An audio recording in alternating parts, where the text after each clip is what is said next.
नमस्कार दोस्तों, study IQ में आप सभी का बहुत बहुत स्वागत है। कुछ ही दिन पहले हमारे भारत के CDS chief of defence staff के जनरल बिपिन रावत ने एक स्टेटमेंट दिया था कि यदि भारत के और चाइना के बीच में जो चल रही मिलिट्री और डिप्लोमेटिक लेवल की टॉक्स हैं, यदि वो विफल हो जाती हैं, उस सिनारियो में, उस केस में हमें मिलिट्री ऑप्शंस के बारे में सोचना होगा। तब से लेके ये काफ़ी ज़्यादा चर्चा में है कि भारत के पास बेसिकली मिलिट्री ऑप्शंस क्या क्या हैं, हमारे पास सैन्य विकल्प क्या क्या हैं। ये भी आपको बता दूं कि जब प्रेस कॉन्फ्रेंस में ये चीज़ जनरल बिपिन रावत के द्वारा कही गई थी तो उन्होंने इस चीज़ के बारे में एग्जैक्टली डिटेल में नहीं बताया कि हमारे पास मिलिट्री ऑप्शंस क्या क्या हैं। यहाँ पर कई सारे एक्सपर्ट्स हैं, कई सारे विशेषज्ञ हैं जो कि इसके ऊपर चर्चा कर रहे हैं और इस चर्चा के थ्रू हम आपके सामने यहाँ पर इन 3 ऑप्शंस का एक मूल्यांकन करने वाले हैं। 3 ऑप्शंस आपके साथ जो मैं डिस्कस करने वाला हूँ, दे आर एज फॉलोज, और हम यहाँ पे देखेंगे कौन सी बेस्ट है, कौन सी मीडियोकर है और कौन सी वर्स्ट है। चलिए स्टार्ट करते हैं। यहाँ पे मेरे साथ, मेरा नाम है अनिरुद्ध। इस लेक्चर की PDF को आप लोग डाउनलोड कर सकते हैं मेरे टेलीग्राम चैनल से, जिसका नाम है अनिरुद्ध सर। इसके अलावा सोशल मीडिया पे भी आप मेरे साथ जुड़ सकते हैं। स्टडी आईक्यू की ऐप लॉन्च हो चुकी है और ऐप के ऊपर कई सारे स्मार्ट कोर्सेज उपलब्ध हैं और साथ ही में यू शुड बी अवेयर कि UPSC का एडमिट कार्ड भी यहाँ पर लॉन्च हो चुका है, जिसकी वजह से ये वाला कोर्स जो कि मैंने खुद तैयार किया है पास्ट ईयर प्रीलिम्स की डिस्कशन का, ये बहुत ही रेलेवेंट बन जाता है। और आने वाले 1 महीने में यदि आप इस कोर्स को सॉल्व कर लेते हैं, आपके चांसेस ऑफ क्लियरिंग प्रीलिम्स कई ज़्यादा बढ़ सकते हैं। जल्दी से जाइए, ऐप को डाउनलोड कीजिए और इस कोर्स का फ़ायदा उठाइए। राइट। कुछ ही दिन पहले हमने इस पे एक वीडियो बनाई थी, India ready for war if talks fail. ये पर्टिकुलर चीज़ बेसिकली यहाँ पर जनरल बिपिन रावत के द्वारा कही गई थी। हम यहाँ पे बात करते हैं कि बेसिकली इसका मतलब क्या है। सबसे पहले तो इस चीज़ को हम एक्नॉलेज कर लेते हैं कि ये पहली बार भारत के किसी सीनियर मिलिट्री कमांडर ने कहा था, स्पेशली जनरल बिपिन रावत जो कि सीनियर मोस्ट कमांडर है यहाँ पे, इन्होंने कहा था कि अगर यहाँ पर बीजिंग अपने ट्रूप्स को विड्रॉ नहीं करता है, कोई ना कोई मिलिट्री ऑप्शन यहाँ पे टेबल पर हम रख सकते हैं। और ये पहली बार एक ऐसा ब्लंट स्टेटमेंट दिया गया था भारत के कमांडर के द्वारा, which constitutes a clear military warning that India was ready for armed conflict if the PLA did not withdraw to the positions of April 2020। India जब से बातचीत कर रही है तब से हमारा स्टैंड यही है कि हम चाहते हैं कि प्री मई 2020 या फिर अप्रैल 2020 वाली पोजिशंस पर PLA के सैनिक लौट जाएं। यहाँ पर हम directly cutting to the chase बात करते हैं कि कौन से विकल्प हैं भारत के पास। As I told you, option 1, option 2, option 3। सबसे पहले हम नीचे से स्टार्ट करेंगे। ऑप्शन 3 ये कहती है, और ये सबसे ज़्यादा प्रोवोकेटिव ऑप्शन है, ये कहती है कि इंडिया को डायरेक्टली अटैक कर देना चाहिए, यानी कि इंडिया को बिना सोचे यहाँ पर बेसिकली एक तरीके से जंग घोषित कर देनी चाहिए और PLA की पोजीशंस को अटैक कर देना चाहिए और उनको फिजिकली एविक्ट करना चाहिए, यानी कि उनको डायरेक्टली यहाँ पर वॉर के थ्रू निकालने की कोशिश करनी चाहिए। उसके बाद आती है ऑप्शन नंबर 2। ऑप्शन नंबर 2 ये बोलती है कि इंडियन आर्मी शुड कैप्चर कुछ ऐसी टेरिटरी, वो भी कुछ ऐसी चाइनीज़ टेरिटरी जो कि या तो चाइना के द्वारा अनहेल्ड है या फिर लाइटली हेल्ड है, यानी कि ऐसी टेरिटरी जहाँ पे चाइना के ज़्यादा ट्रूप्स तैनात नहीं हैं। फिर इंडिया उस पर्टिकुलर टेरिटरी के बदले में जो टेरिटरी चाइना ने हमारी इंडिया की कैप्चर की हुई है उसको ट्रेड कर सकता है, उसको एक्सचेंज कर सकता है, नेगोशिएटिंग टेबल पर ला सकता है। इस ऑप्शन का मेन मकसद क्या है? थोड़ी सी लेवरेज होना इंडिया के पास। और ऑप्शन नंबर 1 ये कहती है कि इंडिया बेसिकली जो पोजीशंस फिलहाल लेकर बैठा हुआ है उस पोजीशन को लेकर बैठा रहे, सर्दियों तक वेट करे, इस उम्मीद में कि चाइना जो है इसके साथ बातचीत के थ्रू हम चाइना को पीछे धकेल देंगे और प्री अप्रैल 2020 की पोजीशंस पर हम वापस लौट जाएंगे। सबसे पहले स्टार्ट करते हैं ऑप्शन नंबर 3 के साथ। Option number 3, as I told you, frontally attack the PLA positions, यानी कि अगर आप सिंपल भाषा में समझना चाहें तो युद्ध घोषित कर देना। लेकिन why option number 3 is the worst, इसके बारे में हम बात करते हैं। इसमें कई सारी प्रॉब्लम्स हैं, कई सारे मुद्दे हैं। सबसे पहली प्रॉब्लम यहाँ पर ये आती है कि PLA यानी कि चाइना की जो आर्मी है, पीपल्स लिबरेशन आर्मी, इसने 3-3.5 महीने में अपने डिफेंसेस को काफ़ी प्रॉपरली बिल्डअप कर लिया है। ना केवल इनके पास वहाँ पे ट्रूप्स हैं, बल्कि ट्रूप्स के पास अच्छी खासी वेपनरी भी आ चुकी है, आर्टिलरी गन्स आ चुके हैं, टैंक्स तक आ चुके हैं, स्टॉक पाइल एम्यूनिशन भी उन्होंने वहाँ पे इकट्ठी कर ली है, जिसकी वजह से यहाँ पर अपर हैंड एक तरीके से चाइना को मिल चुका है। दूसरे नंबर पर प्रॉब्लम आती है भारत की सरकार का मानना। भारत की सरकार ने अभी तक एक्सेप्ट नहीं किया था। ये 15 जून की जो भिड़ंत हुई थी, 15 जून 2020 को जो भिड़ंत हुई जिसमें भारतीय सेना के 20 जवान वीरगति को प्राप्त हुए, वहाँ पर उसके बाद जब हमारे पीएम ऑफिस ने इस चीज़ को नहीं माना कि हमने किसी तरह का लैंड को लूज़ किया है नहीं किया है, इसको लेकर बेसिकली बहुत ज़्यादा पॉलिटिकल यहाँ पर टर्मोइल हो गया था भारत में। एंड यहाँ पर कांग्रेस ने पूछा, how did 20 soldiers die if no one entered Indian territory. Important ये नहीं है किसने किसको पूछा, इंपॉर्टेंट ये है कि यहाँ पर बेसिकली राजनीतिक दलों में एकजुटता नहीं थी, यूनिटी नहीं थी, जिसकी वजह से गवर्नमेंट का जो डिनायल था वो एक तरीके से भारत के अंदर ही थोड़े से क्रैक्स डाल रहा था, जिसकी वजह से एक और प्रॉब्लम बन गई और ये प्रॉब्लम चाइना के लिए फ़ायदेमंद साबित हुई।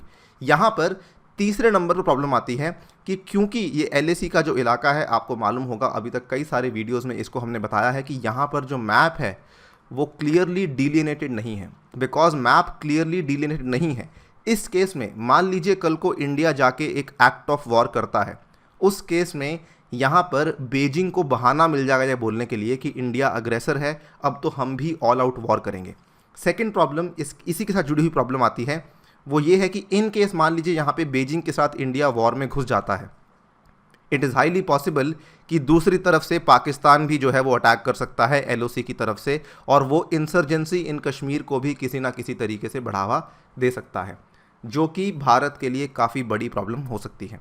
हेंस ये सब प्रॉब्लम्स के चलते, ये सब इश्यूज़ के चलते it is pretty much clear कि जो फ्रंटल अटैक करने की हमारी स्ट्रैटेजी या फिर हमारी जो ऑप्शन नंबर 3 है, ये सबसे वर्स्ट ऑप्शन है, सबसे ख़राब ऑप्शन है। लेकिन अब बात आती है ऑप्शन नंबर 2 की। ऑप्शन नंबर 2 में हमने क्या कहा था कि भारतीय सेना के जो सैनिक हैं वो आगे बढ़कर जो रणनीति चाइना ने फॉलो की मई से लेकर अभी तक, वही रणनीति हम फॉलो करें, हम उनकी कुछ लैंड को कैप्चर कर लें, that we should capture certain Chinese unheld और लाइटली हेल्ड टेरिटरी। और ये माना जा रहा है कि ऑप्शन नंबर 2 जो है वो काफ़ी अट्रैक्टिव है, वो थोड़ी टेम्पटिंग है। ऐसा क्यों है? देखिए, यहाँ पर सबसे पहले तो फिलहाल जो इंडिया की सिचुएशन है वो क्या है कि India currently 2 dominating defensive positions को ऑक्यूपाई करके बैठा है, which is the Ladakh and the Kailash ranges. इसके बाद हमारा एक 3rd ब्रिगेड है जो कि दौलत बेग ओल्डी के रोड को और सेक्टर को डिफेंड करता है। ठीक है, फिलहाल हमारे पास ये 3 एरियाज़ हैं, लेकिन you must understand this very very important thing. अगर मान लीजिए ये LAC है, ठीक है, तो यहाँ पर आर्मी जो है वो यहाँ पर है, ये बीच का जो एरिया है ये थोड़ा खाली है। ये खाली क्यों है? क्योंकि इस एरिया में, इस डिफेंसिव लाइन में बैठी हुई है ITBP, और ITBP जो है वो आर्मी जितनी स्ट्रांगली पोजीशन को होल्ड नहीं करती है। ITBP अपने ट्रूप्स की लाइटली इस एरियाज़ को लाइटली होल्ड करती है in comparison to the army. ठीक है, यहाँ पर मोस्टली रिस्पॉन्सिबिलिटी ITBP की आती है, इसीलिए जो ये आगे वाला इलाका है, जो ये वाला इलाका है, ये थोड़ा वल्नरेबल है अगर हम बात करें। ठीक है, सो ज़रूरत किस चीज़ की है कि भारत को 3 नए आर्मी के ब्रिगेड्स भेजने पड़ेंगे, कहने का मतलब लगभग 15,000 सोल्जर्स और भेजने पड़ेंगे, would be needed to add steel to the forward zone. ठीक है, यहाँ पर इंडिया अगर 3 नए ब्रिगेड्स को भेजती है, तब जाकर जो PLA ने अभी पिछले 4 महीने में लगभग 35,000 ट्रूप्स को वहाँ पे तैनात कर दिया है, तब जाकर इंडिया उनको काउंटर करने के लायक बन पाएगी।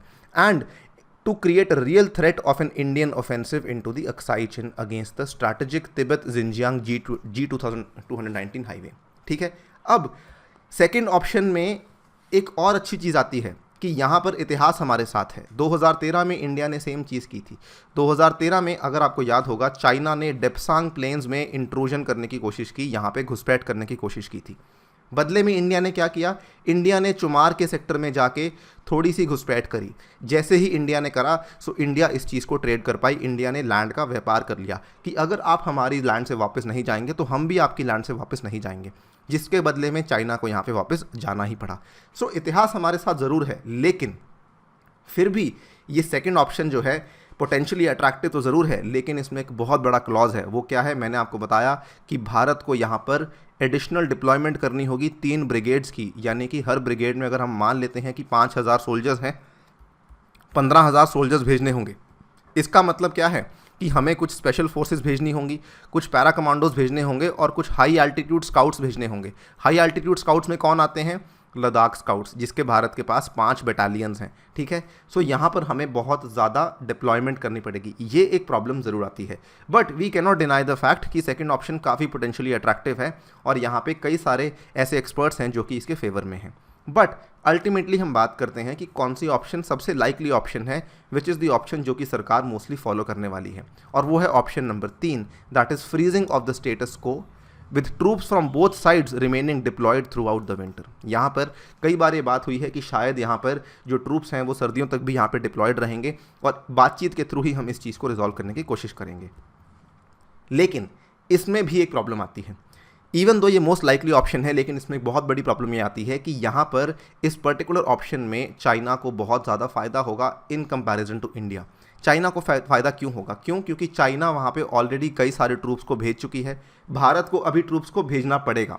सो चाइना ऑलरेडी एक एक्टिव LAC पे कई सारे गार्ड्स को भेज चुकी है, लेकिन भारत के केस में क्या होगा कि सर्दियां अभी शुरू होने वाली हैं, आपको मालूम होगा रास्ते बंद हो जाते हैं, बहुत सारी बर्फ़बारी होती है, जिसकी वजह से ट्रूप्स की मूवमेंट बहुत मुश्किल हो जाती है, मुश्किल के साथ साथ बहुत ज़्यादा कॉस्टली भी हो जाती है। वहीं जो भारतीय सेना है वो फ़िलहाल अपनी लागतों को कम करने की कोशिश में जुटी हुई है। सो ये थोड़ा सा कॉन्ट्रडिक्टरी साबित हो सकता है भारत के लिए। सो यहाँ पर जहाँ एक तरफ हमारी सेना बेसिकली लागत को कम करना चाहती है, मैन पावर कॉस्ट को कम करना चाहती है, वहाँ पर इंडिया को इतना ज़्यादा डिप्लॉयमेंट करना काफ़ी महंगा पड़ सकता है। यहाँ पर an active LAC would add to the already heavy load on the army's logistics establishment. हर चीज़ महंगी पड़ेगी, स्टार्टिंग फ्रॉम विंटर स्टॉकिंग यानी कि खाने पीने का स्टॉक करना, या फिर अगर आपको खाने पीने का एयर ड्रॉपिंग करना है, एम्यूनिशन का एयर ड्रॉपिंग करना है, या फिर फॉरवर्ड पोस्ट को आपको सप्लाईज भेजनी है, हर चीज़ यहाँ पे महंगी पड़ेगी। क्यों? Because of the weather and the snowfall. So जैसे जैसे ये चीज़ सर्दियों तक खिंचती जा रही है, इवन दो हम स्टॉल तो कर रहे हैं, लेकिन यू शुड नॉट फॉरगेट कि ये काफ़ी महंगा सौदा पड़ सकता है भारत के लिए। सो चाइना के साइड में क्या होगा वहाँ पर, क्योंकि वो क्या है, चाइना के साइड में जो रास्ता है वो एक कोल्ड डेजर्ट है, कोल्ड डेजर्ट में बर्फ़बारी नहीं होती है, जिसकी वजह से उनका जो network of roads and the network of tracks है वो काफ़ी लेस डिमांडिंग है एज़ कम्पेयर टू इंडिया, जिसकी वजह से वहाँ पे एयर सप्लाई की ज़रूरत उनको नहीं पड़ती, ठीक है, जो इंडिया को पड़ती है। सो उनका जो यहाँ पर ट्रूप्स का डिप्लॉयमेंट है वो उतना महंगा नहीं एज़ कम्पेयर टू इंडिया, जो कि यहाँ पर एक डिसाइडिंग फैक्टर साबित हो सकता है। सो इसीलिए माना जा रहा है, क्योंकि इस केस को सबसे बेस्ट ऑप्शन इसलिए भी माना जा रहा है बिकॉज इसमें कहीं पर भी भिड़ंत नहीं हो रही है और हमारे टाइज को भी यहाँ पर बचाया जा सकता है, इसीलिए ये मोस्ट लाइकली ऑप्शन मानी जाती है। अब आपको मालूम होगा 29-30 अगस्त की रात को जो फाइनली एक फिर से माना जा रहा है भिड़ंत हुई है, हालांकि कोई ज़्यादा रिपोर्ट सामने नहीं आई है कि वाकई में किसी की कैजुअलिटी हुई है या नहीं हुई है, but it goes to show कि चाइना यहाँ पे डेफिनेटली रेजोल्यूशन करने में इंटरेस्टेड नहीं है। And it also remains to be seen कि गवर्नमेंट इन 3 ऑप्शंस में से कौन सी 3 ऑप्शन को ब्रॉडली फॉलो करेगी। इसके अलावा आप क्या सोचते हैं हमें ज़रूर बताइए कमेंट सेक्शन में। With that I take your leave, thank you for listening, stay tuned and stay safe.